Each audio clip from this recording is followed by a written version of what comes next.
ಈಗ ಬಿಜೆಪಿ ಪಕ್ಷದಲ್ಲಿ ತಲ್ಲಣ ಆಗಿದ್ದೀವಿ.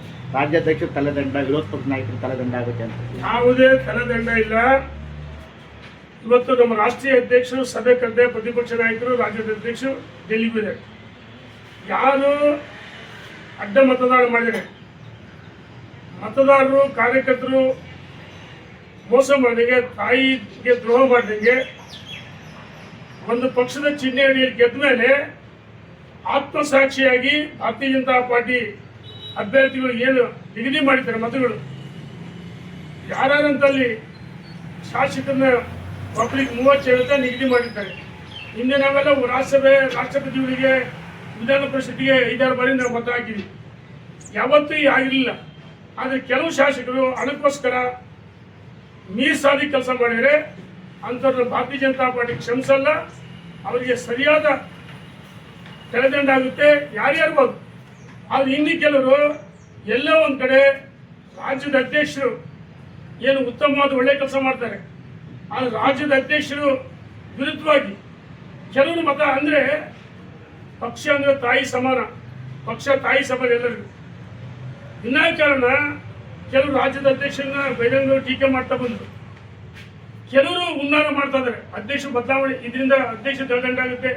ಯಾವುದೇ ಕಾರಣಕ್ಕೆ ಅಧ್ಯಕ್ಷರು ಪ್ರತಿಪಕ್ಷ ನಾಯಕರು ಆತ್ಮಸಾಕ್ಷಿ ಪ್ರಾಮಾಣಿಕವಾಗಿ ಸಭೆ ಮಾಡಿ ಒಬ್ಬ ಅಭ್ಯರ್ಥಿಯ 30 ಮತಗಳು ಮತ್ತು ಹೆಚ್ಚುವರಿ ಮತಗಳು JDSಗೆ ನಿಗದಿ ಮಾಡಿದರು. ಯಾರು ಕ್ರಾಸ್ ವೋಟ್ ಮಾಡಿದ್ರೆ ಅವ್ರ ತಾಯಿ ದ್ರೋಹ ಮಾಡ್ದಂಗೆ ಅವರು ಆತ್ಮಲೋಕನ ಮಾಡ್ಕೊಳ್ಬೇಕು. ಇಲ್ಲ ಬಹಿರಂಗವಾಗಿ ನಾನು ಮತ ಹಾಕಿದ್ದೆ ತಪ್ಪಾಗಿದೆ ಅಂತ ಕ್ಷಮೆ ಕೇಳಬೇಕು. ಇಲ್ಲ ಇದ್ರೆ ನಮ್ಮ ರಾಷ್ಟ್ರೀಯ ಅಧ್ಯಕ್ಷರು, ರಾಷ್ಟ್ರೀಯ ನಾಯಕರು ಮತ್ತು ರಾಜ್ಯದ ಅಧ್ಯಕ್ಷರು, ರಾಜ್ಯ ನಾಯಕರು ಇದ್ರ ಬಗ್ಗೆ ಸರಿಯಾದ ತಕ್ಕ ಏನು ಯಾರ್ಯಾರು ಕ್ರಾಸ್ ಮಾಡಿದರೆ ಅವರಿಗೆ ಯಾವ ಸೂಕ್ತ ಸಂದರ್ಭದಲ್ಲಿ ಭಾರತೀಯ ಜನತಾ ಪಾರ್ಟಿ ನಿರ್ಧಾರ ಮಾಡುತ್ತೆ, ಅದು ರಾಜ್ಯದ ಅಧ್ಯಕ್ಷರು ನಿರ್ಧಾರ ಮಾಡ್ತಾರೆ. ಯಡಿಯೂರಪ್ಪನವರು CM ಆಗಬೇಕಾದ್ರೆ 17 ಜನ ಶಾಸಕರನ್ನ ಕಾಂಗ್ರೆಸ್ ಮತ್ತು JDS ಕರ್ಕೊಂಡ್ಬರ್ತಾರೆ, ದುಡ್ಡು ಕೊಟ್ಟೆ ಕರ್ಕೊಂಡ್ಬರ್ತೀವಿ ಅಂತ ಈಶ್ವರಪ್ಪನವರು ಈಶ್ವರಪ್ಪನವ್ರು ಹಿರಿಯರು, ಅವ್ರ ಬಗ್ಗೆ ಕಾಮೆಂಟ್ ಮಾಡಲ್ಲ.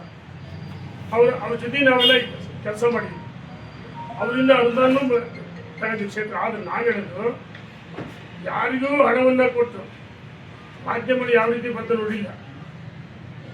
ಯಾರಿಗೂ ಹಣವನ್ನು ಕೊಟ್ಟು ಭಾರತೀಯ ಜನತಾ ಪಾರ್ಟಿ ಕರೆದ ಅಂದು ಸರ್ಕಾರ ರಚನೆಗೆ ಕಾಂಗ್ರೆಸ್ಸಿನ JDSನ 17 ಜನ ಬಂದರು. ಅವ್ರಿಗೆ ಆತ್ಮಸಾಕ್ಷಿ ವಿರುದ್ಧವಾಗಿ ಆ ಪಕ್ಷದಲ್ಲಿ ಇರೋಕ್ಕೆ ಸಾಧ್ಯವಾಗಿಲ್ಲ.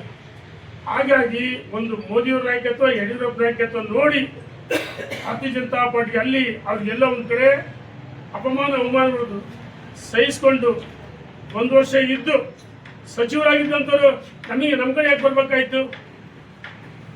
ಎಲ್ಲ ಒಂದು ಕಡೆ ಅವರಿಗೆ ಮುಜುಗರ ಆಗಿದೆ. ಅದಕ್ಕೋಸ್ಕರ ಭಾರತೀಯ ಜನತಾ ಪಾರ್ಟಿ ಸೇರ್ಪಡೆ ಆಗಿದ್ರು. ಯಾರಿಗೂ ಪಕ್ಷ ಹಣವನ್ನು ಕೊಟ್ಟು ಕರೆದಿಲ್ಲ. ಸ್ವತಃ ನಾನೇ ಇದ್ದೆ, ಅವರೇ ಆಪರೇಷನ್ ಕಮಲ್ಗೆ ಒಳಗಾಗಿತ್ತು. ಆಣೆ ಪ್ರಮಾಣಕ್ಕೆ ಧರ್ಮಸ್ಥಳ ಕರ್ಕೊಂಡು ಹೋಗ್ತಾ ಇರೋದ್ರಿಂದ ಅದ್ರ ಬಗ್ಗೆ ಆಣೆ ಪ್ರಮಾಣ ಧರ್ಮಸ್ಥಳ ಕರ್ಕೊಂಡು ಹೋಗ್ತಾ ಇರೋದ್ರಿಂದ ಬಿಜೆಪಿ ಪಕ್ಷದಲ್ಲಿ ಭಿನ್ನಾಭಿಪ್ರಾಯ ಇದೆ. ಅಲ್ಲಿ ಏನು ಅವೆಲ್ಲ ಹೇಳಿಕೆಗಳು ಸ್ವಲ್ಪ ವ್ಯತ್ಯಾಸ ಇರುತ್ತೆ, ಎಲ್ಲ ಸರಿಯಾಗುತ್ತೆ. ಅಂದ್ರೆ ವಿಜೇಂದ್ರ ಅವರು ಕರ್ಕೊಂಡೋಗಿ ಸಮರ್ಥನೆ ಇದೆ ನಿಮಗೆ ಆಣೆ ಪ್ರಮಾಣ ಇದೆ. ಈಗ ನಾನು ಶಾಸಕಲ್ಲ, ಈಗ ಇರ್ತಕ್ಕಂಥ ಬಹಳಷ್ಟು ಜನ ಶಾಸಕರು ನಾವು ಆಣೆ ಪ್ರಮಾಣಿಸಿದ್ದೆ ಬರ್ತೀವಂತ ಹೇಳಿದ್ಯಾರೋ ವಿಜೇಂದ್ರ ಹೇಳಕ್ಕಿಂತ ಮುಂಚೆ ಬಹಳಷ್ಟು ಜನ ಶಾಸಕರುಗಳು ನಾವು ಪ್ರಮಾಣ ಮಾಡ್ತೀವಿ ಧರ್ಮಸ್ಥಳಕ್ಕೆ ಅಂತ ಹೇಳಿದ್ರು. ಆದ್ರೆ ಆಧಾರದ ಮೇಲೆ ಅಧ್ಯಕ್ಷರು ಹೇಳಿದ್ರು ಅಷ್ಟೇ. ಧನ್ಯವಾದ.